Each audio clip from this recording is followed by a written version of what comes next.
Sometimes it feels like Japanese culture, their approach, their manifestations. It's a vast, glimmering pool of fascination. Today, that pool drew me in to little ripples of Ma. Welcome to Coffee and Conversations. Oh, Ma. Ma, it's what I call my mom. It's a sound that flits across the planet effortlessly and meaningfully. A baby gurgles it out before it learns anything at all, and its most familiar meaning is formed. Yet, across the continents, it has gathered a surprisingly wide range of meanings: mother, space, numbness, scolding, respect, a question, a ghost, a pause.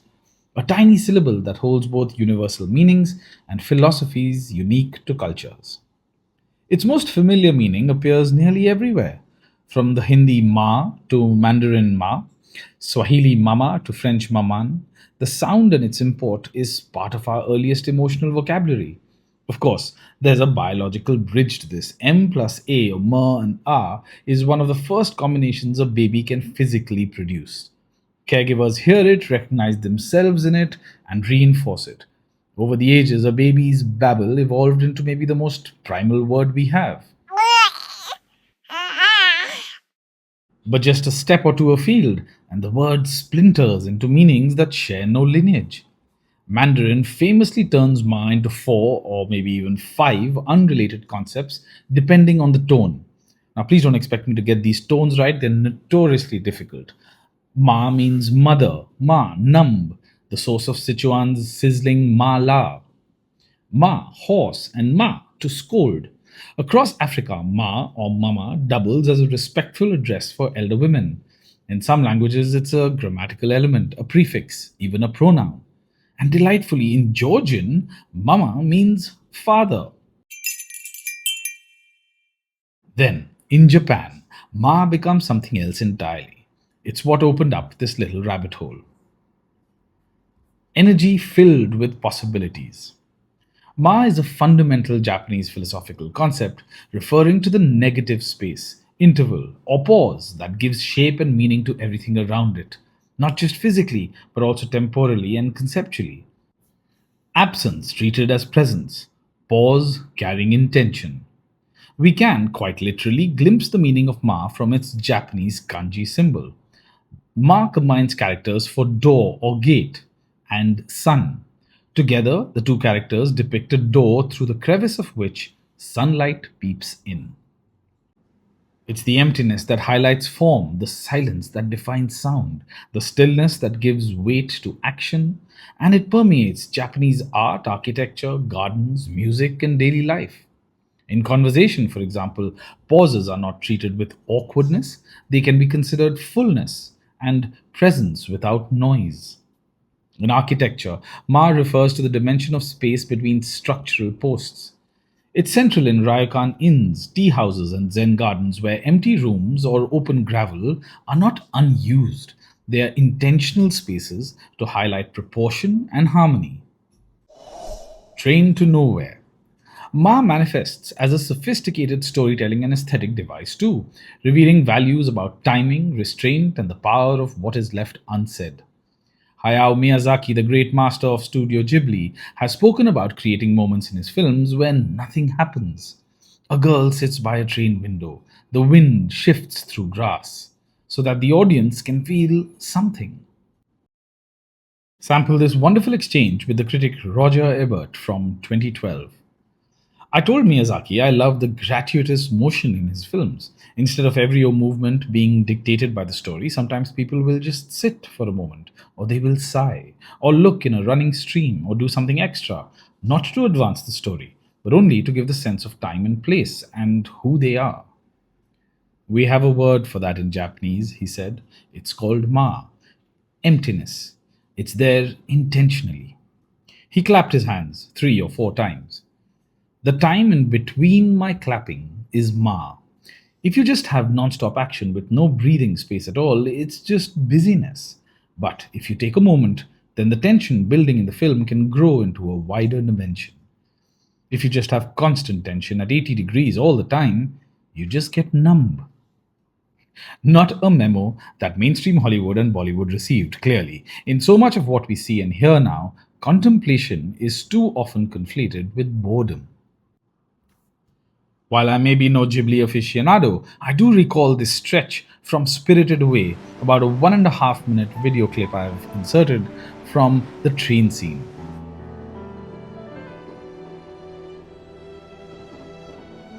There's this quote from someone who wrote a dissertation, a lengthy 2 minute sequence where one could not reasonably say the plot is moved forward, whereas other films may have treated us to a couple of seconds of jump cuts to traverse us to the intended destination.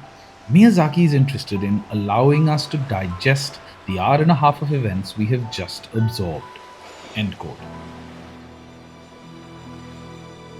Fascinatingly, in manga or Japanese comics too, this manifests in the use of space between panels and dialogue, subtly shaping the emotional rhythm of the story. A quote, a single panel depicting a character's pensive expression surrounded by empty space can stretch out time in a way that words alone cannot. Emptiness and meaning. Ma moves across time and space. It retains its own essence across most geographies and lets cultures shape it in others. An infant instinct, a shared human starting point, a reverence, an aesthetic principle, a philosophy. It says so much and teaches us to savor what can't be said at all. FridayFind, a dance in Dakar. A languid exercise in the choreographed ebbs and flows of youth by the Senegalese shores of the Atlantic.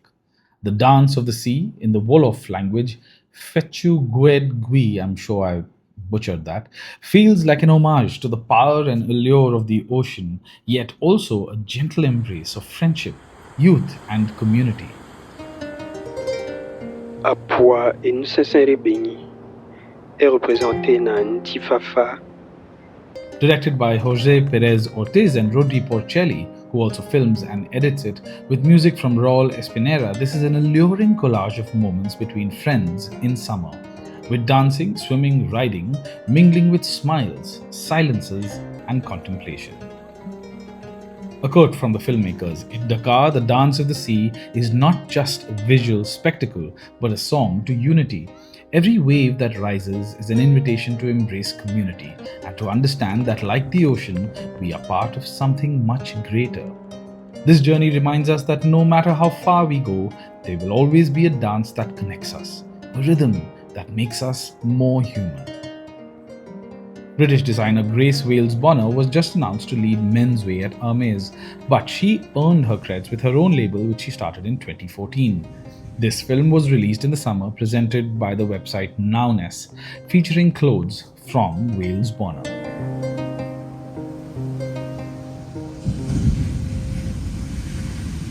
Listening.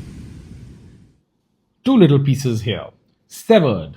Much of my writing sessions this week featured this music playing in my ears.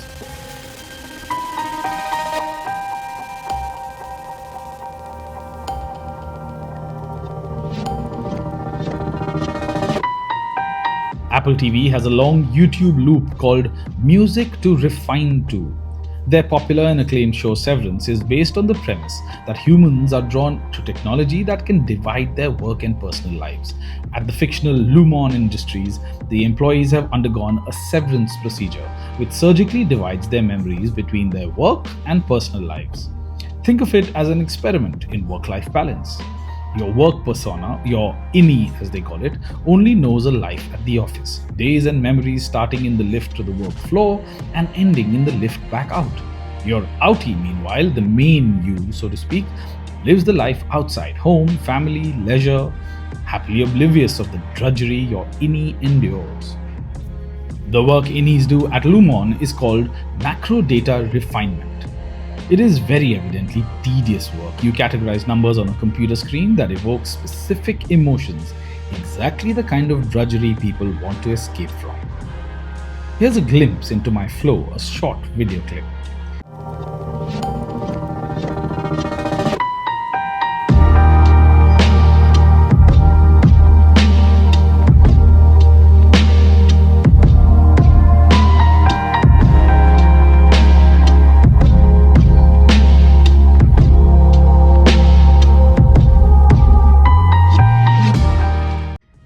wondered, am I my innie or my outie while I'm listening to this? The YouTube set is designed by Odessa for 8 hours of focus, perfect for your innie's workday. And if you're a fan of the show, I've linked to what someone has built, an MDR simulation, refine away.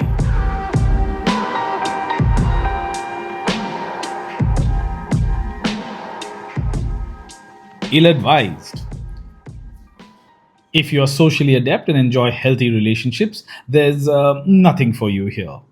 That's the line from a new podcast. The inimitable Bill Nye does a new podcast in his laconic style, a mix of I care very much and I don't really give a shit. Nye is an odd kind of agony aunt, I suppose. Anyone can send in any question and he will endeavor to provide an answer that may be useful or useless, may cause some mirth or even bewilderment.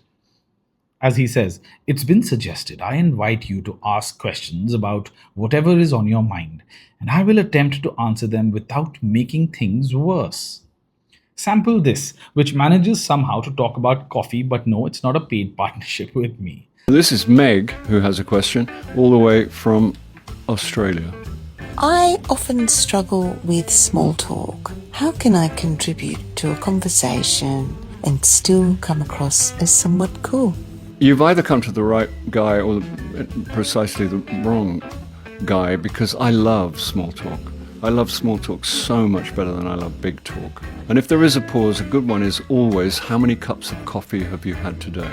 I have more exchanges about caffeine than anything else in my life. Everyone's got an opinion about it, and it can go on for hours.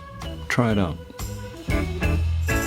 As the show puts it, the show is an invitation to squander time. Masala Peanuts, where I share stories or tidbits I find interesting. One, in an effort to show just how convincing artificial intelligence has become, Channel 4 in the UK pulled off a clever stunt with the latest episode of their current affairs show, Dispatched. I spoke about it and I've linked to the little video clip. In a thought-provoking piece titled From Dorm Room to Default, How Voyeurism Became a Business Model, Christine Haskell looks through the lens of Meta's recently released glasses to urge leaders to take on the privacy challenges it brings. A quote, "Harms don't need villains. They require unquestioned defaults. In a system where attention is rewarded, safety drifts into feature, not flaw. And families, schools, and workers sit on the wrong side of the information asymmetry. In that world, relying on corporate virtue is malpractice." End quote.